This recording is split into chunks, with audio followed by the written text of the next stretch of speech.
అందరికీ good evening అండి.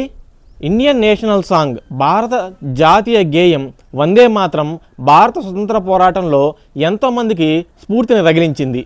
November 7, 2025 నాటికి 150 సంవత్సరాలు పూర్తి చేసుకునిందండి. సో ఎగ్జామ్ పాయింట్ ఆఫ్ వ్యూలో మనం ఈ టాపిక్ ఎంతో ఇంపార్టెంట్.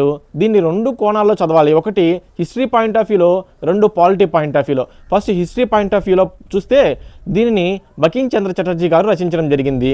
దీన్ని ఆనందమఠ్ నవల నుంచి తీసుకోవడం జరిగింది. సో నవంబర్ 7, 1875 బంగదర్శన్ అనే పత్రికలో ఫస్ట్ టైం దీన్ని పబ్లిష్ చేశారు. దాని తర్వాత 1896లో ఇండియన్ నేషనల్ కాంగ్రెస్ కలకత్తా సమావేశంలో ఫస్ట్ టైం రవీంద్రనాథ్ ఠాగూర్ గారు దీన్ని పాడడం జరిగింది.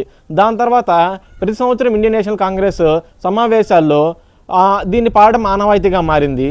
సో దీన్ని పాలిటీ పాయింట్ ఆఫ్ వ్యూలో చూస్తే భారత జాతీయ గేయం గురించి, నేషనల్ సాంగ్ గురించి ఇండియన్ కాన్స్టిట్యూషన్లో ఎక్కడా ప్రస్తావించలేదు. సో కానీ భారత రాజ్యాంగం ఇండియన్ కాన్స్టిట్యూషన్లో ఆర్టికల్ 51A ఫండమెంటల్ డ్యూటీస్లో భాగంగా నేషనల్ ఫ్లాగ్, జాతీయ పతాకాన్ని, భారత రాజ్యాంగాన్ని, ఇండియన్ కాన్స్టిట్యూషన్ని, నేషనల్ యాంథమ్, జాతీయ గీతాన్ని మాత్రమే పౌరులు గౌరవించాలని పేర్కొన్నారు తప్ప ఇంకెక్కడా కానీ నేషనల్ సాంగ్, జాతీయ గేయం వందే మాతరం గురించి భారత రాజ్యాంగంలో పేర్కొనలేదనే విషయాన్ని గమనించాలి. Thank you.